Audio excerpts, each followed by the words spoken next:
नमस्कार दोस्तों, मैं महिपाल सिंह लामरोर, सहायक आचार्य विधि, राजकीय विधि महाविद्यालय भीलवाड़ा, आपका आज के इसी व्याख्यान में हार्दिक स्वागत करता हूं।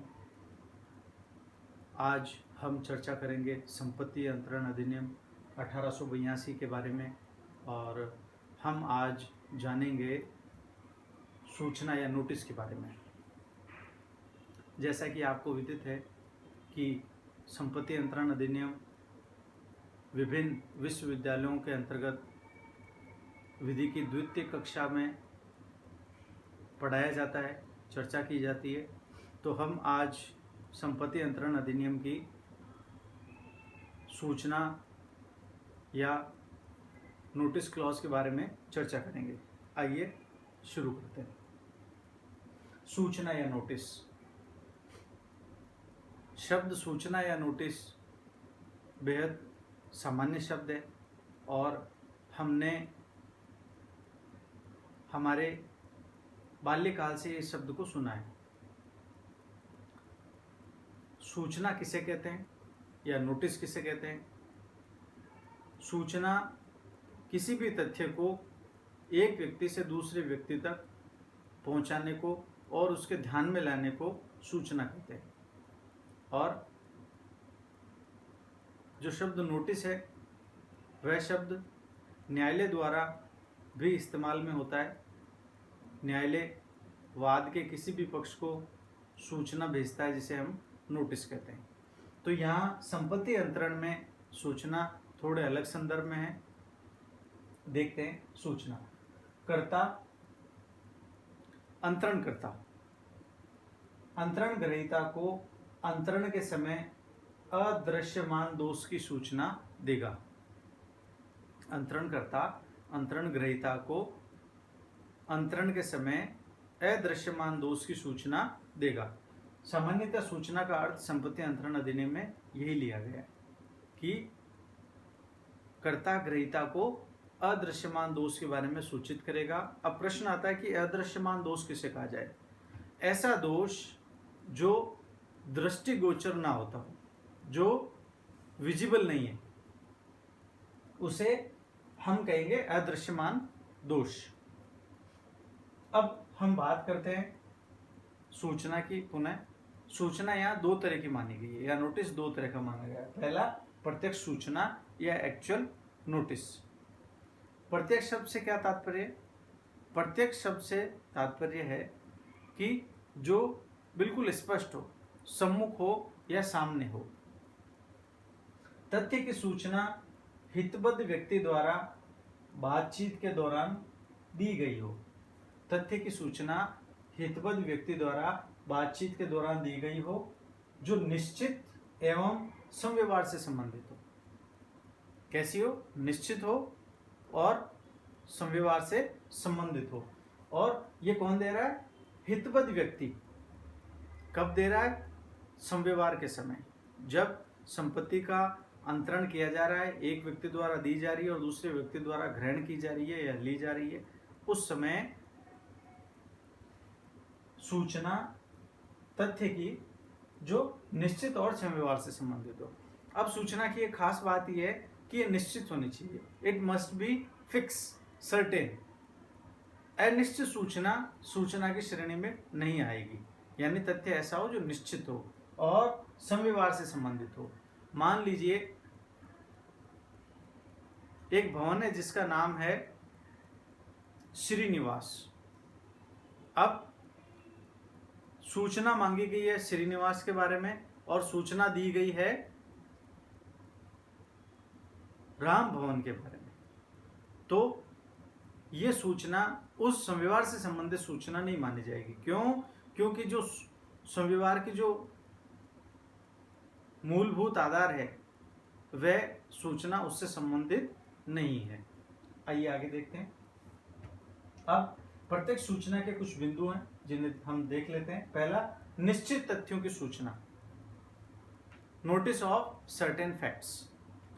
निश्चित तथ्यों की सूचना यानी तथ्य ऐसे हो जो निर्धारित हो, निश्चित हो, अनिश्चित नहीं होने चाहिए। निश्चित होने से ही सूचना की श्रेणी में आएगी या मानी जाएगी। अगला बिंदु, संपत्ति से या संव्यवहार से हितबद्ध को सूचना देना।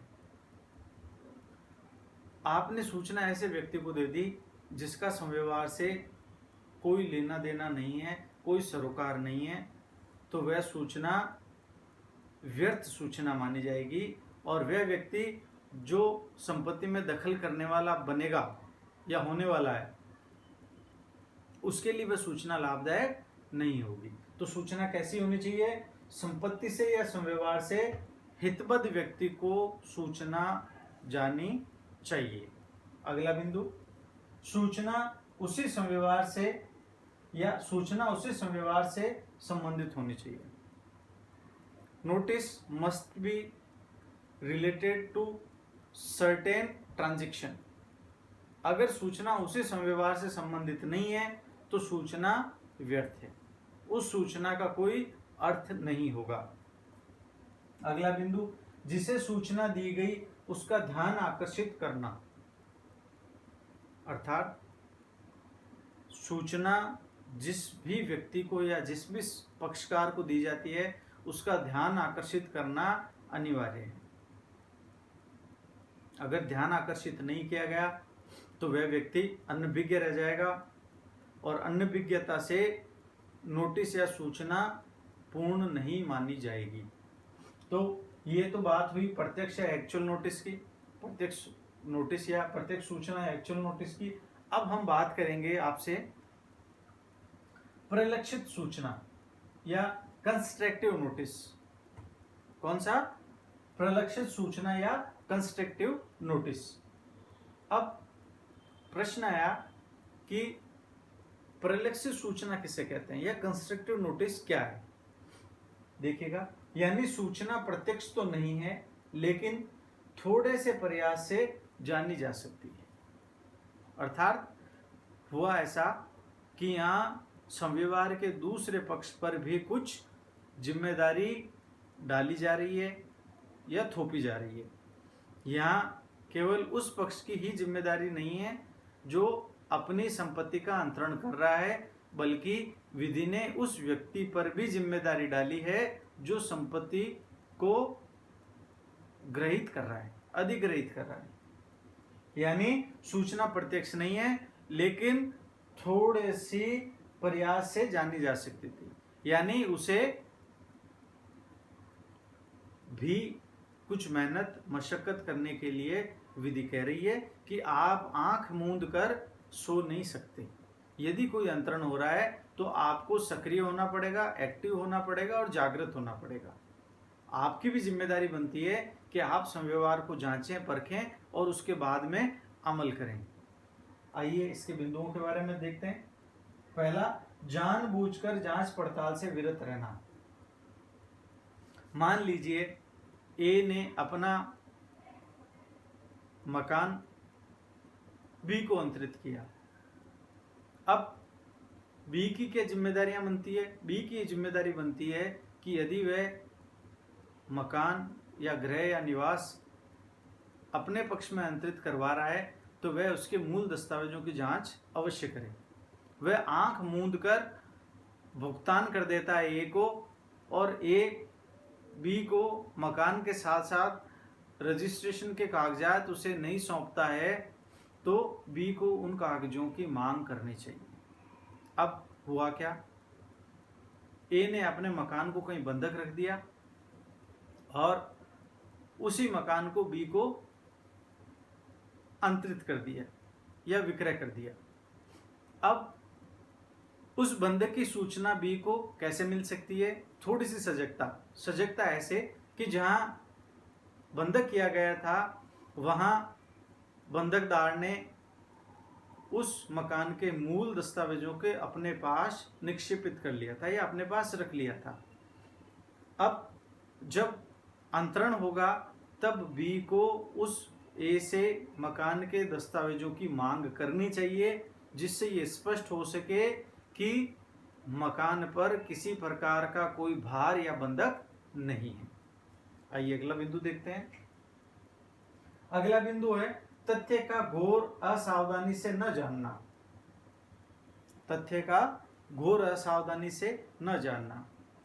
अब यदि अंतरिती घोर लापरवाही बरतता है तथ्य को जानने में, तो वह अंतरणकर्ता को दोष नहीं दे सकता। इस मामले में एक प्रसिद्ध केस है, आप लगभग हर स्तरीय किताब में पढ़ेंगे। लायड बैंक लिमिटेड बनाम पीई गजदर्स। इस वाद में एक व्यक्ति ने अपने गृह को बैंक के पास बंधक रखा और गृह के मूल दस्तावेज बैंक को सुपुर्द कर दिए, लेकिन